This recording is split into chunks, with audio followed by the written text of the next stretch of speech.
Greetings, traveler of the seas. Tonight, I'll be your compass on a journey through waters few have ever charted. What I'm about to share doesn't appear in Morgan's newspapers, nor in the Navy's records. It's a story the ocean kept safe, tucked away from the world's gaze. They speak of a name, Chopper, also known as the Doctor of the Straw Hat Pirates. I see you've come this far, with salt in your eyes and the wind still clinging to your coat, perhaps from distant shores or memories not easily forgotten. Are you tired? Lost between dreams left unfinished and longings that still echo in your heart? Come, sit here with me by the fire. The flames are low and calm, almost whispering stories to those willing to listen. Let the warmth hold you, and the silence of the night cradle your thoughts. There's no rush here, no danger, just stories. Not the kind you read in a hurry, but the kind you feel slowly, with your soul. Each word is a candle lit within, each silence a soft breath between stars. Let's sail to islands that only appear when we close our eyes, where the laughter of old pirates still lingers, and where secrets sleep quietly beneath the sea. All set? Take a deep breath, let go of the helm of reality, and let my voice carry you somewhere new. The journey begins now, and maybe, by the end of it, you'll discover something meaningful about yourself. Snow fell silently outside the window of the Thousand Sunnies infirmary. Tony Chopper sat alone, his small hooves carefully grinding herbs in a mortar. The crew was asleep, and only the gentle creaking of the ship kept him company. There was something about these quiet hours that felt sacred to him, a time when the line between doctor and patient, between giving and receiving, grew wonderfully thin. He paused, looking at the medicine he was preparing. It wasn't for any physical ailment. Rather, it was something he'd been working on for himself, a tea to calm the mind when memories became too loud. Sometimes, he whispered to no one in particular, I wonder if we ever truly heal from certain wounds, or if we just learn to carry them more gently. Have you ever felt that way? As if some parts of you are forever tender to the touch, not because they haven't healed, but because they've become places where you feel most deeply. Chopper knew those places well. The snow falling outside reminded him of Drum Island, of Dr. Hirlick's cherry blossoms against white hills, of endings that somehow became beginnings. He still carried that pain, but now, alongside it, he carried purpose. He moved to the window, his reflection ghostly against the glass. Behind him, shelves of medicine bottles and books stood as testament to all he'd learned since those days on Drum Island. Each remedy a story, each diagnosis a lesson.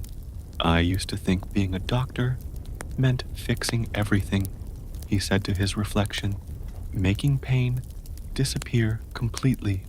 But what if healing isn't about erasing our scars, but understanding the wisdom they've etched into us? The ship swayed gently beneath him, like a cradle rocking. There was comfort in this motion, the constant reminder that even in stillness, they were moving forward, always forward, even when it felt like standing still. He returned to his work, adding dried cherry blossoms to his mixture. Their faint scent filled the small room with memories. There was medicine in remembering, too. Not all remedies came in bottles. His mind drifted to his nakama, each sleeping in their quarters.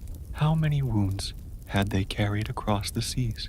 Not just the physical ones he had treated with his medicines, but the deeper ones, visible only in quiet moments when they thought no one was watching. Luffy's hand drifting to his chest, where his brother's absence lived. Nami tracing her tattoo when storm clouds gathered. Robin's eyes closing a moment too long when certain words were spoken. And wasn't that part of his healing too? Being witness to their pain, their resilience, their quiet moments of remembering. Standing beside them, not always with a cure, but with presence. The snow continued to fall, each flake a tiny universe of pattern and purpose. Chopper watched them drift, swirl, and settle. Is this not how healing happens too? Not all at once, but in gentle accumulations until something barren is made beautiful again. He finished his tea and poured it into a small cup, steam rising like a spirit freed. The warmth seeped through his fur as he held it, a comfort more profound than the liquid itself could provide. To healing, he whispered, raising his cup to the night, not because wounds disappear, but because we learn to honor them as places where light now enters. And somewhere, beyond the snow and sea and stars, he felt Dr. Hiruluk smile. Morning arrived with a gentle persistence, sunlight spilling across the deck of the Thousand Sunny. Chopper emerged from his infirmary, blinking against the brightness. The ship was slowly awakening around him, Sanji already in the kitchen, the clatter of pots, a familiar comfort, Frankie's hammering a steady heartbeat from below deck, Usopp's voice carrying stories to anyone who would listen. Chopper leaned against the railing, watching his nakama begin their day. There was something miraculous about it, how their lives had become so interwoven that he could no longer imagine a world where they had never met. Have you ever marveled at the invisible threads that connect us to others?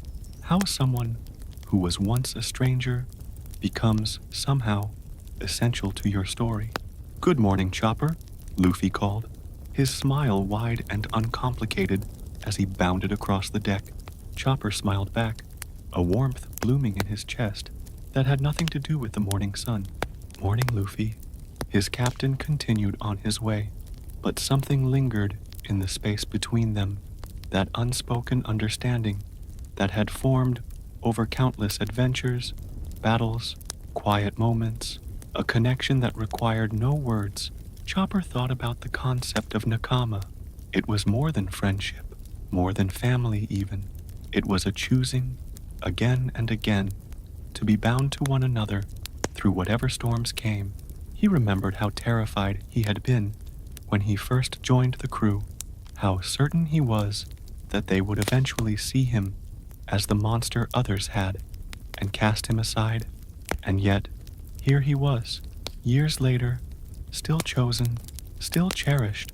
What a strange thing, he murmured to himself, to go from fearing rejection to finding home in the hearts of others. Robin approached, carrying a book and a cup of coffee. She settled beside him, her presence peaceful and steady. What are you thinking about so intensely this morning, Doctor? She asked, her voice gentle with affection. Chopper looked up at her. I was just thinking about connections. How strange it is that we find each other across such vast oceans. Robin smiled, a knowing look in her eyes. The archaeologist in me believes nothing is truly coincidence. Perhaps we are drawn to those who help us become who we were always meant to be. They sat in comfortable silence, watching the others, Nami charting a course, her brow furrowed in concentration, Zoro training, his dedication unwavering, Brook playing a soft melody that wove through the morning air like a thread binding them all together. I used to think I needed to be everything to everyone, Chopper confessed quietly. The perfect doctor, the strongest fighter, the bravest adventurer. But being here, I'm learning that perhaps we're not meant to be everything. Perhaps we're just meant to be ourselves, and together we become something complete. Robin nodded, her eyes distant with her own reflections. The most beautiful mosaics are made of broken pieces, each distinct, but together creating something whole. A seagull called overhead, reminding them of the vastness beyond their ship. How miraculous that in all that endless blue, they had found each other. Chopper thought of Dr. Hiruluk again, of Doctorine, of all who had shaped him, their imprints visible only to those who knew where to look. They too were still with him, threads in the tapestry of who he had become. And what if that's what we leave behind? He wondered aloud. Not grand monuments or legendary tales, but these invisible connections that continue long after we're gone. Robin smiled, looking at their nakama spread across the deck. Then we will have lived well indeed. The sun climbed higher, turning the sea to diamonds around them. Chopper closed his eyes, feeling the threads that connected him to each person on this ship. Threads of shared laughter, of tears wiped away, of battles fought side by side, of quiet moments just like this one. And in that moment, he understood something profound about healing, that perhaps the deepest medicine wasn't found in his carefully labeled bottles, but in these connections, in being seen, in belonging. The wind carried Brooke's melody across the deck, a reminder that even the saddest songs can become beautiful when shared with those we love. Afternoon brought with it a gentle rain, soft and unhurried against the deck. The crew had scattered to their various refuges, some napping, others reading, all finding their own rhythm in the quiet hours. Chopper sat in the aquarium room, watching the colorful fish drift through their watery world. There was something soothing about their movements, purposeful, yet peaceful. He had come here to think, a medical journal open but unread on his lap. Earlier that day, he had treated a small cut on Usopp's finger. Nothing serious, nothing that required his full range of medical knowledge, just a minor wound, cleaned and bandaged in minutes. Yet the sniper had looked at him with such gratitude, such trust, that Chopper found himself still thinking about it hours later. I wonder, he said softly to the fish circling before him, why the smallest kindnesses often feel the heaviest to receive. Have you noticed this too? How a gentle word at the right moment can bring tears more readily than grand gestures. How being seen in your vulnerability can feel like both a wound and a healing. He thought of all the small kindnesses that had shaped him.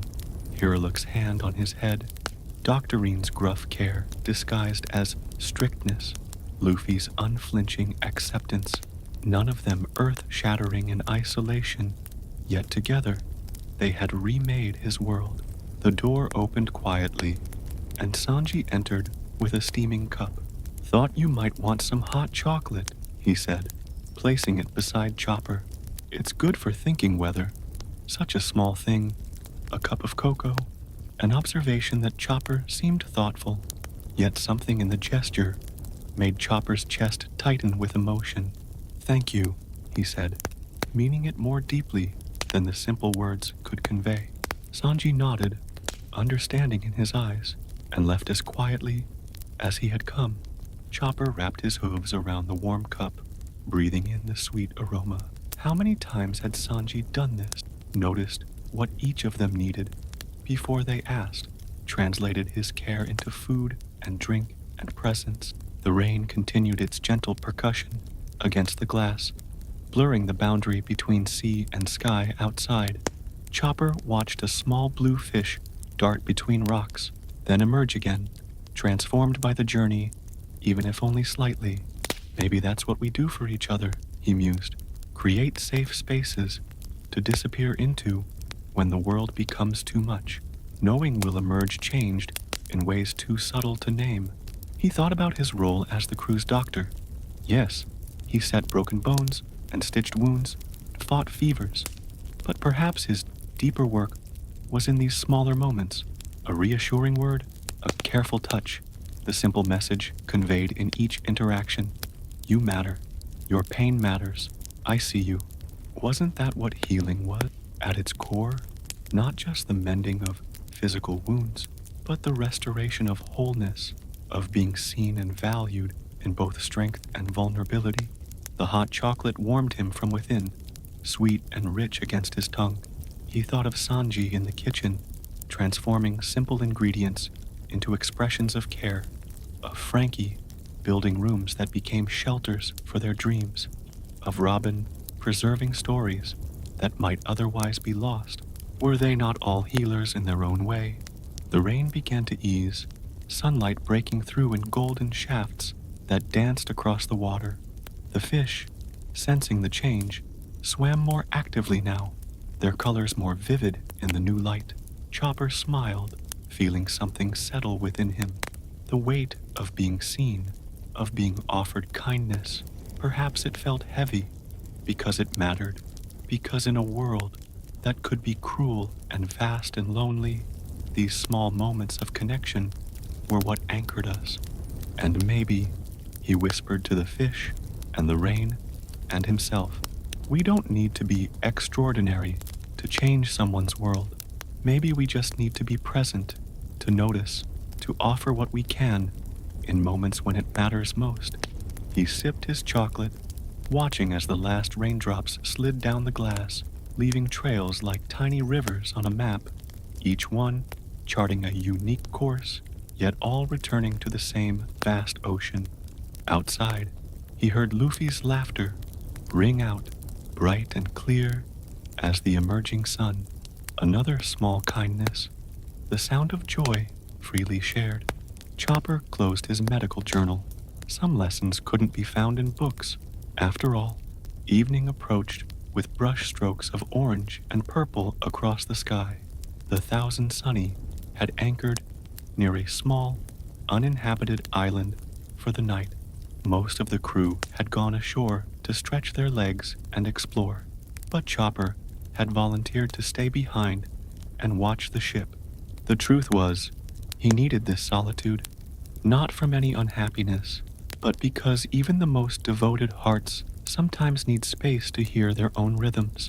He sat on Sunny's figurehead, Luffy's special place, feeling both small and somehow expanded against the vastness of the darkening sky.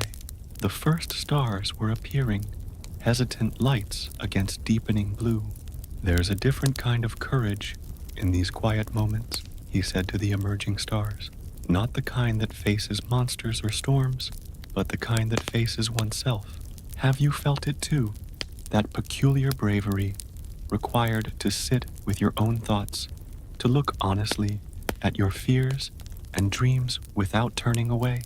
Chopper understood physical courage well enough. He had fought alongside his Nakama against enemies that should have defeated them. He had pushed his body beyond its limits, transformed himself literally and figuratively to protect what mattered. But this other courage, this facing of one's inner landscape, sometimes felt more daunting. He thought about how far he had come from the reindeer who hid the wrong way behind trees, who believed himself a monster, unworthy of love. There were still days when those old doubts whispered to him, when he questioned his place among such extraordinary humans. I wonder, he mused, if courage is less about never feeling afraid and more about continuing forward despite the fear. The sea breathed below him, a constant presence, both comforting and mysterious, like his own heart, parts charted and known, other depths still waiting to be discovered. In the distance, he could see the flickering of a campfire on the beach where his Nakama had gathered. Their voices carried faintly across the water, indistinct but familiar, a reminder that solitude and connection weren't opposites, but companions, each giving meaning to the other. Chopper closed his eyes, letting himself feel the fullness of this moment, the wooden figurehead, solid beneath him, the salt air cool against his fur, the gentle rocking of the ship, like a heartbeat, his own heartbeat, steady and true. There had been a patient today, a fisherman on the last island they'd visited, his hands gnarled with years of hard work and sea spray. He had looked at Chopper with initial doubt, a talking reindeer doctor, but eventual trust as Chopper had carefully treated his infected wound. You've got good hands, Doctor, the man had said when Chopper finished. Gentle but sure, such simple words, yet they had lodged in Chopper's heart like precious stones. Had Dr. Hiriluk felt this too? This strange mixture of humility and pride that came with being trusted with another's pain. This knowledge that in easing suffering, even slightly, something profound was exchanged between healer and heal. A shooting star streaked across the darkening sky, a momentary brilliance that left an impression even after it vanished. Maybe we're all like that, Chopper whispered. Brief moments of light, visible to others even when we can't see our own brightness. He thought of all the internal battles his Nakama fought, wounds and doubts they carried silently, courage they showed not just in grand battles, but in getting up each morning, in choosing hope, in continuing to dream despite all they had lost. Zoro's silent determination to fulfill a childhood promise, Nami's steady hands drawing maps despite all those who had tried to control and use her skills, Robin's choice to believe in connection after a lifetime of betrayal. Was this not its own magnificent courage? Night had fully arrived now, the stars, a glittering multitude above him. Chopper breathed deeply, feeling oddly connected to everything, the ship, the sea, the distant campfire where his friends laughed together, the infinite sky above. In this quiet moment, facing himself honestly beneath the stars, he found he was no longer afraid of what he might find within. There was room for all of it, his doubts and his certainties, his weakness and his strength. Perhaps that was the greatest courage after all, to embrace the fullness of oneself, to be both the doctor and the patient, the healer and the one in need of healing. The night cradled him like an old friend as he sat, small but significant, beneath the vast and starry sky. Dawn broke with gentle insistence, painting the horizon in delicate pinks and golds. Chopper had risen early, drawn from sleep by dreams of cherry blossoms and snow. Not nightmares, but memories so vivid they demanded his waking attention. He made his way to the kitchen, surprised to find Sanji already there, preparing dough for the day's bread. "You're up early, Chopper," the cook remarked, his hands never pausing in their rhythmic kneading. "Dreams," Chopper explained simply, climbing onto a stool. Sanji nodded, understanding without needing elaboration. "Tea, please." They existed in comfortable silence for a while, the only sounds the soft slap of dough against the wooden counter and the whistle of the kettle. There was something sacred about these early hours, before the ship awoke fully, when thoughts could unfurl like morning glory vines reaching toward light.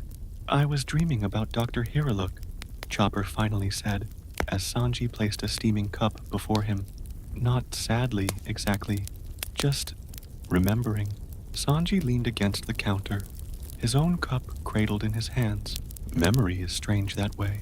It visits when it chooses, doesn't it? Chopper nodded, wrapping his hooves around the warm ceramic. "I've been thinking about what we keep and what we lose.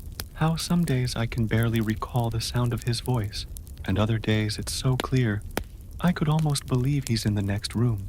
Have you noticed how memory works like this too? How some moments are preserved in perfect detail, while others, even important ones, fade like footprints in sand. I used to think forgetting meant betrayal," Chopper continued softly, "as if remembering perfectly was the only way to honor those we've lost." Sanji's eyes grew distant, perhaps visiting his own memories. And now? Chopper considered this, watching steam rise from his cup in delicate spirals. "Now I think maybe memory isn't meant to be perfect.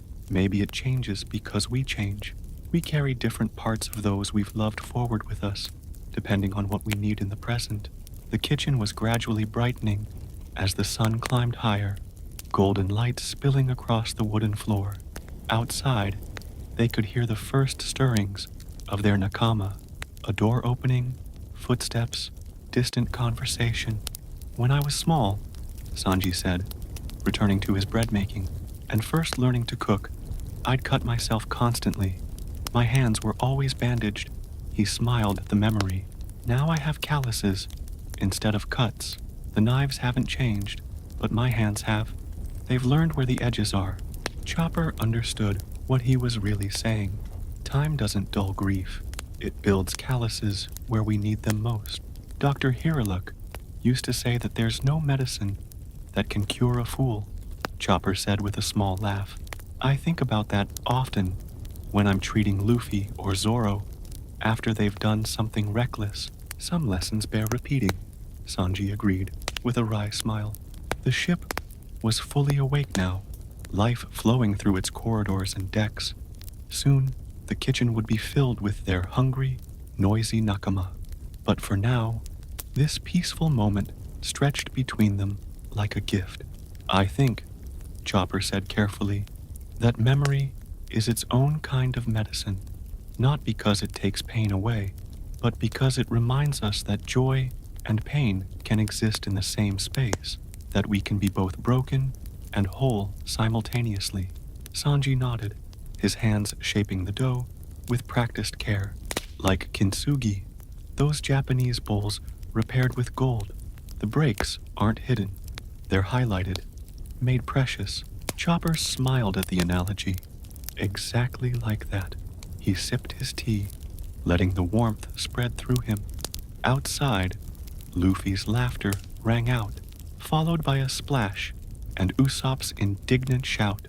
Life continuing, moment by moment, building new memories, even as they revisited old ones. And what if that's what healing truly is? Chopper mused. Not the absence of breaks, but the integration of them into something new and equally valuable. Sanji slid the shaped dough into a bowl, covering it with a cloth to rise. I think Dr. Hiriluk would approve of that definition. Chopper felt a swell of emotion in his chest. Gratitude, grief, love, all mingled together like ingredients in one of Sanji's complex dishes. The flavors, distinct yet harmonious. I think he would too, he said softly. The morning continued to unfold around them, ordinary and miraculous all at once. And in this simple moment, teacups and bread dough, early light and quiet conversation, Chopper felt the truth of what he had realized. Memory was indeed medicine, not because it healed all wounds, but because it reminded us that we could be wounded and still create something beautiful with what remained. Midday found the Thousand Sunny sailing through calm waters, the sky a perfect blue canvas stretched overhead. Chopper sat in the shade of Nami's tangerine trees, a medical textbook open on his lap, though his mind had wandered far from its pages. Robin was nearby, reading her own book, her presence a comfortable silence beside him. They had been like this for almost an hour, each lost in their own thoughts, yet somehow together in the shared quietude. Robin, Chopper finally said, breaking the peaceful stillness, do you ever worry about what you don't know? She looked up, a thoughtful expression crossing her face. In what sense? Chopper gestured to his medical text. As a doctor, I study constantly. I learn new treatments, new diagnoses, new ways to help. But sometimes I worry about all the things medicine still can't explain or cure, all the spaces between what we know for certain. Robin marked her place in her book and gave him her full attention. As an archaeologist, I live in those spaces, between proven fact and educated conjecture, between what remains and what has been lost. Her smile was gentle. The mysteries are where the most interesting questions live. Have you ever found comfort in uncertainty, in admitting there are things beyond your understanding, questions without immediate answers? Chopper considered this, watching sunlight filter through the tangerine leaves in dappled patterns. When I first began studying medicine, I thought the goal was complete certainty, to know everything, to have an answer for every ailment. He shook his head. Now I'm not so sure that's possible, or even desirable. How so? Robin prompted. Well, Chopper searched for the words. If we knew everything, with absolute certainty, where would wonder come from? Where would new discoveries emerge? He gestured around them, at the vast ocean stretching to the horizon. It would be like having a map that shows every island, every current, every secret the sea holds. Where would the adventure be in that? Robin nodded, her eyes alight with understanding. The pursuit of knowledge isn't about reaching a final destination where all is known. It's about the journey itself, the constant unfolding of new questions. Above them, the tangerine trees rustled in a gentle breeze, their fruit hanging like small suns among the green leaves. Chopper breathed in their citrus scent, sharp and sweet. I used to be terrified of not knowing, he confessed, as if admitting uncertainty made me less of a doctor. Now, I think perhaps it makes me a better one, more open to possibilities, more willing to listen rather than assume. There's wisdom in that, Robin said. The greatest scholars I've known were those who remained humble before the vastness of what's still unknown. From somewhere on the ship came the sounds of Luffy and Usopp fishing, their excited chatter carrying across the deck, life continuing in all its beautiful ordinariness while these deeper currents of thought flowed beneath. I think about Dr. Hiraluk sometimes, Chopper said, his voice softening, how he pursued his dream of cherry blossoms blooming on a winter island. Everyone said it was impossible, that he was a fool, and maybe by the standards of conventional medicine he was. Chopper smiled at the memory, but he lived in that space, between certainties, between what everyone knew to be true and what he believed might be possible. Robin's expression was thoughtful, and in the end, the cherry blossoms did bloom on Drum Island, not how he expected, and not in his lifetime, but they bloomed. They sat with that thought for a moment, letting it expand in the space between them, like the shade of the tangerine trees, not quite tangible, yet real in its protection from the direct sun. Maybe that's what faith is, Chopper mused. Not blind certainty, but the courage to dwell in that in-between place, to say, I don't know for sure, but I believe this might be possible. Robin nodded. The most beautiful human achievements have come from that place. Art, science, dreams, love, all exist in the spaces between what we can prove and what we hope might be true. The ship swayed gently beneath them, a reminder that they were always in motion, always between one moment and the next, one island and another, never fixed, never certain, yet somehow exactly where they needed to be. And what if that's the greatest adventure? Chopper said softly, not conquering the unknown, but learning to be at home within it, finding peace, not in perfect certainty, but in the beautiful question marks that surround us.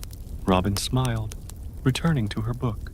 Then we are very fortunate adventurers indeed.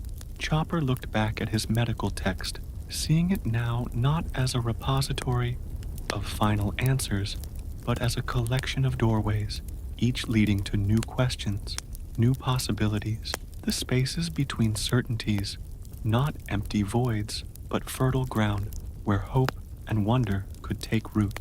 He closed the book, deciding instead to simply sit in this moment, beneath the tangerine trees, with their fruit not yet ripe, but full of promise.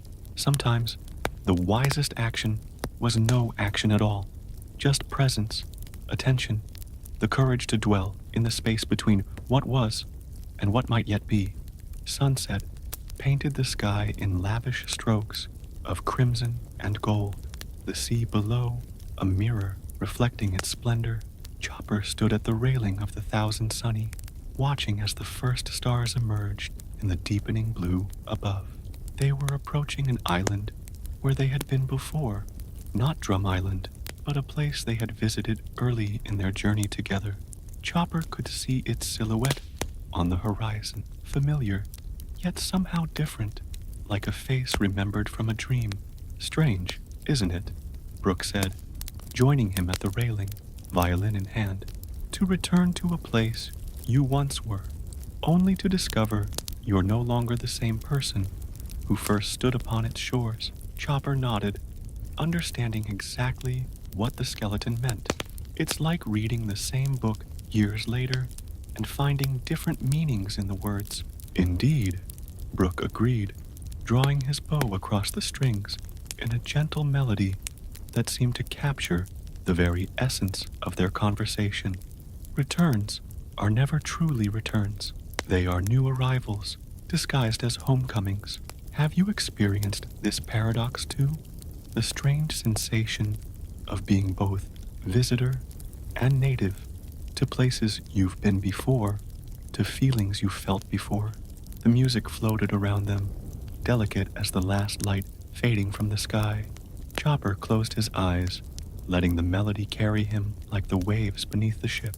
I've been thinking about cycles, he said, when Brooke paused his playing. How we seem to return to certain places, certain emotions, certain challenges throughout our lives, not in perfect circles, but in spirals that bring us back to similar points at different elevation. Brooke's empty eye sockets somehow conveyed understanding. Ah, like my music, I play the same songs I played 50 years ago, but they are not the same songs at all. My fingers know the notes, but my soul interprets them differently with each passing year. The island was growing larger now as they approached, its features becoming distinct.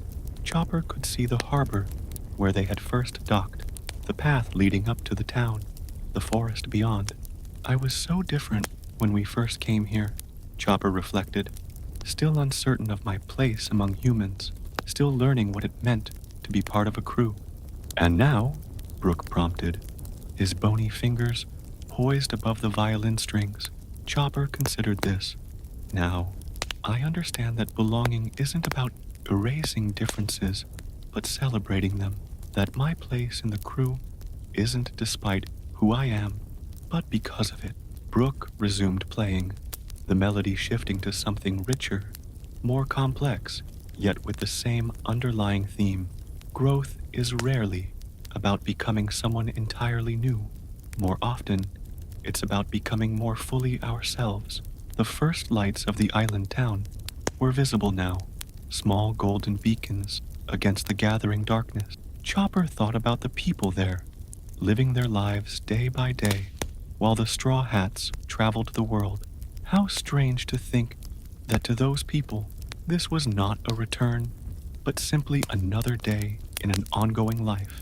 I wonder, Chopper said softly, if healing works this way too, not as a straight line from wounded to whole, but as a spiral that keeps bringing us back to our tender places, each time with new understanding, new compassion.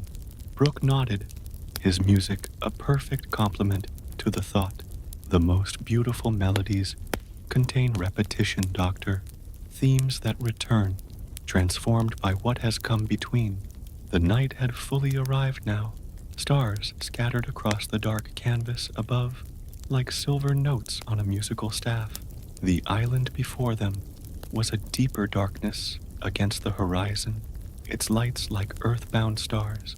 What if time doesn't take everything away, Chopper mused, but simply carries it gently, transforming it, integrating it into the fuller story of who we're becoming? Brooke's playing reached a gentle crescendo before fading to a whisper of sound.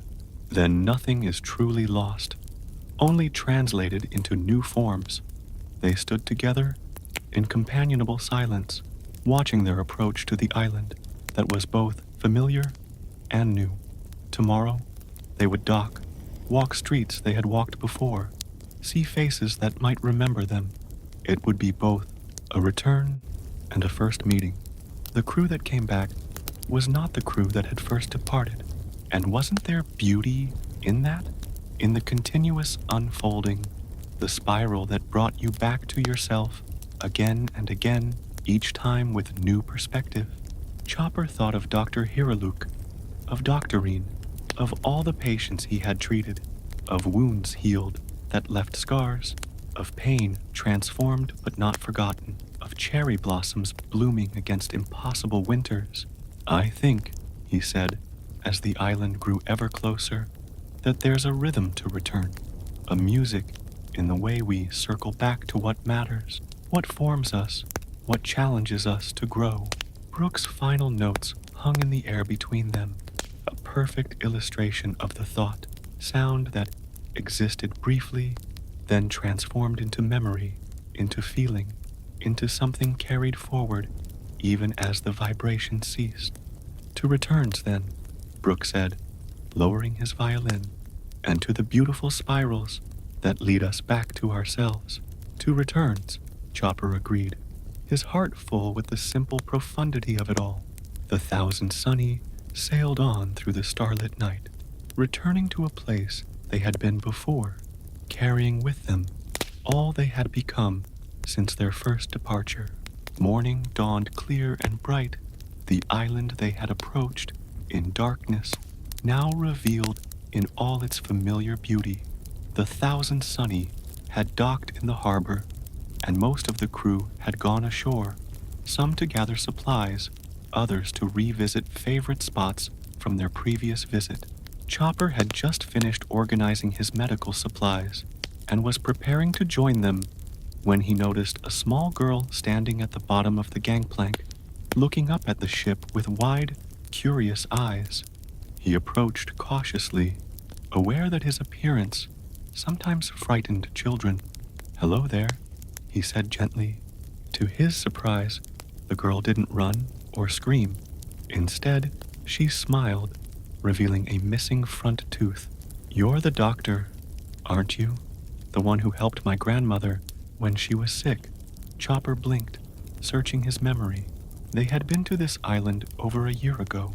He remembered an elderly woman with pneumonia, her breathing labored, her family worried.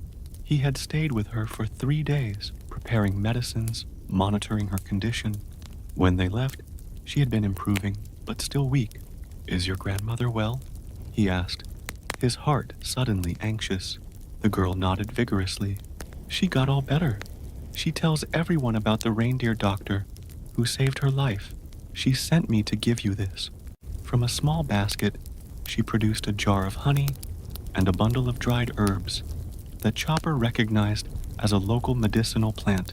Simple gifts, but clearly chosen with thought and care. "Thank you," Chopper said, accepting them with a warmth spreading through his chest. "Please tell your grandmother I'm so happy she recovered." The girl beamed at him. "She says you showed her that healing is possible, even when you think it isn't." She tilted her head. "What does that mean?" Chopper sat down on the gangplank, so he was at eye level with the child. "I think it means that sometimes we give up hope too easily. We decide something can't be fixed, can't be healed, can't be changed. But often, if we keep trying, keep believing, keep taking small steps forward, healing finds its way to us." The girl considered this seriously, then nodded as if it made perfect sense. "Like my tooth," she said, pointing to the gap in her smile. "It fell out, but a new one is already growing. See?" She pulled her lip down to show the tiny edge of white just beginning to emerge from her gum. Chopper smiled at the perfect simplicity of her example. "Exactly like that. Have you ever been taught by a child? Reminded of a truth so basic, you had almost forgotten its power?" After the girl left, skipping back toward the town with her empty basket, Chopper remained seated on the gangplank, turning the encounter over in his mind like a smooth stone found on a beach. He hadn't known the elderly woman had fully recovered. He had done what he could with the knowledge and resources he had, then sailed away, never learning the outcome of his efforts. How many other seeds had he planted without seeing them flower? How many ripples had he started without witnessing where they reached? "Maybe that's the nature of healing," he said to the quiet harbor. "We don't always get to see the full circle. We just have to trust in the process, in the body's wisdom, in time's gentle persistence." He looked at the jar of honey in his hooves, golden and clear in the morning sunlight. Such a simple gift, yet it represented something profound. The connection between healer and healed. The completion of a circle he hadn't known was still open. Chopper thought about all he had learned since joining the Straw Hats. About medicine, yes, but more importantly, about life itself, about friendship that asked for nothing in return, about dreams worth pursuing despite impossible odds, about the courage to be exactly who you are in a world that often fears difference. He had come so far from the frightened reindeer hiding backwards behind trees, yet in many ways, he was still becoming, still learning, still growing, still discovering new aspects of himself with each island, each adventure, each quiet moment between. And what if that's the greatest gift? He wondered, not arriving at some final, perfect version of ourselves, but embracing the continuous process of becoming. The sun climbed higher, warming his fur. From the town came the sounds of daily life, vendors calling their wares, children playing, the rhythmic hammering of a carpenter at work, ordinary moments that made up a life. Chopper thought of Dr. Hiriluk again, of the legacy he had left, not just medical knowledge, but a way of seeing the world with hope, with compassion, with the belief that the impossible might just need a little more time to reveal itself as possible after all. I'm still becoming the doctor you believed I could be, Chopper said softly to the memory, still learning how to heal, not just bodies, but hearts, still trying to create cherry blossoms in winter. And wasn't that the gentle art of living? Not to arrive, but to continue, not to know everything, but to remain curious, not to be perfect, but to be perfectly oneself, with all the beautiful imperfections that entailed. Chopper stood, gathering the gifts from the girl's grandmother. It was time to join his nakama in town, to continue the adventure that had brought him here, to this moment, to this understanding. As he walked down the gangplank onto the solid ground of the island, he felt a profound sense of peace settle over him, not because all questions were answered or all wounds healed, but because he had learned to carry both the questions and the wounds with a new gentleness, a new understanding. The journey continued, as it always would, the spiral turning, bringing him back to himself again and again, each time with new wisdom, new compassion, new wonder at the beautiful complexity of being alive, and in that, continuing, in that gentle art of becoming, he had found the truest healing of all. Greetings again, traveler. Our journey with Chopper has come full circle now, like the spiral he spoke of, returning us to ourselves, yet perhaps with new perspectives, new understandings. As the fire beside us burns lower, its embers glowing like memories, not quite ready to fade. I wonder what parts of his story will sail with you when you leave this place. What quiet reflections might accompany you into dreams, or perhaps into tomorrow's waking hours. Perhaps it's the thought that healing isn't linear, but cyclical, that we return to our tender places, not because we've failed to move forward, but because each return offers new wisdom, new compassion for ourselves and others. Or maybe it's the simple understanding that we are all, always, in the process of becoming, that there is no final version of ourselves to achieve, only the continuous unfolding of who we are, moment by moment, choice by choice.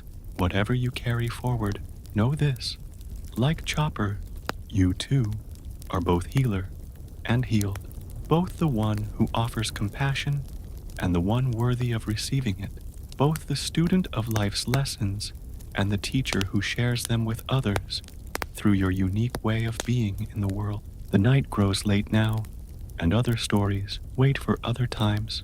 I hope that sleep finds you gently when you seek it, and that your dreams carry you to islands where cherry blossoms bloom against impossible winters, reminding you that hope is never truly lost, only waiting for the right season to flower, until our paths cross again on these vast and mysterious seas.